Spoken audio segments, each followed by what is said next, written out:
Welcome back. The Embassy of the Royal Kingdom of Thailand held a forum about Thailand's sufficiency economy philosophy as a pathway to sustainable development. Donna Cueto has more. The Embassy of the Royal Kingdom of Thailand, in cooperation with the Asian Institute of Management, on June 9 held a forum about Thailand's sufficiency economy philosophy as a pathway to sustainable development. The event was held to commemorate the 70th anniversary celebration of His Majesty King Bhumibol Alduyade's accession to the throne. Today, on the 9th of June, it is the 70th anniversary of His Majesty King Bhumibol Alduyade's accession to the throne 70 years ago. So the Embassy of Thailand in Manila organized this activity with AIM in order to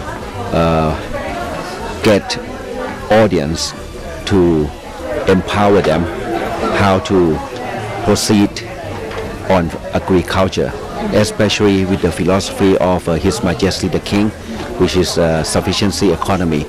So I believe that for this event, the audience and government sectors will learn more how to proceed for sufficiency economy, especially when the new president of the Philippines will come into power on the 30th of June. The sufficiency economy philosophy was put in place in Thailand by the king, uplifting the agriculture there. The Thai people also became more empowered as a result, making them more self-reliant in agriculture. Virasakdi Phutrakul, Thailand's Vice Minister for Foreign Affairs, explained the sufficiency economy philosophy as a people-centered approach that focused on the virtues of moderation, reasonableness, and self-immunity. Sufficiency economy is a philosophy, a guiding light, conceived and developed by His Majesty King Bhumibol Alduyade's as both a way of life and an approach towards sustainable development. This philosophy has a people-centered approach resting on three pillars: moderation, reasonableness, and self-immunity. Minister Phutrakul explained how this philosophy has uplifted the livelihood of the common farmer in Thailand and had even drastically reduced the poverty rate of Thailand from 60% in 1990 to a mere 10% in 2014. And one central philosophy of this is people-centered, and that it accords with the UN's goal of no one left behind. And that's why this philosophy seeks to help the people, especially the farmers who are usually at the bottom rung of the economy. Even though they comprise the largest group in the workforce, 2/3, nearly 60%, we are able to lift them from poverty. That's why through this philosophy we were able to reduce in a period of 14 years from 1990 to 2014 from 60% of people living under poverty line to now only about 10%. In this philosophy, the king pushed for self-reliant Thai families who would not want for food. People became more productive and the Thai economy grew.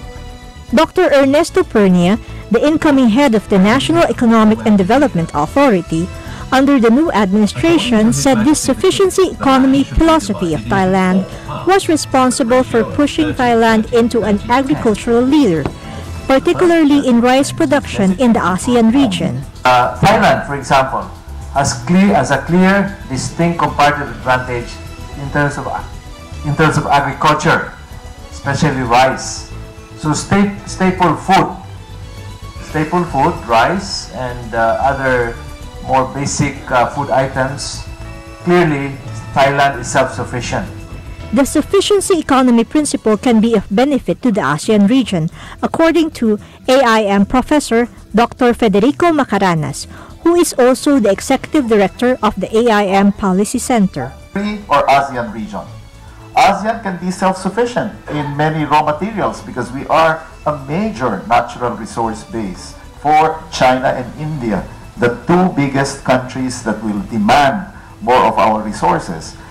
Ambassador Upati Singh and Vice Minister Phutrakul also explained how this would be a good example that can be followed in the whole ASEAN community. because ASEAN is a big region, 650 million, and we believe that each member, has an advantage, has a comparative advantage on certain things, and we stay together. We do our best, and this is what the region can do. In order to create an attractive economic community, because if we are not able to create such an attractive economic community, we will not be able to draw in foreign investment, which would help to generate economic growth.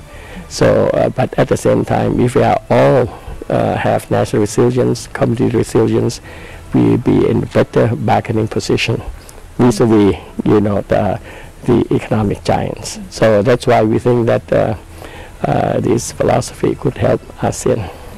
The Asian Institute of Management said it was very much honored to have been chosen as a partner in the forum, as the institute itself was very much impressed with this philosophy of the King of Thailand. For Eagle News, I am Donna Cueto, and I'm 1 with 25.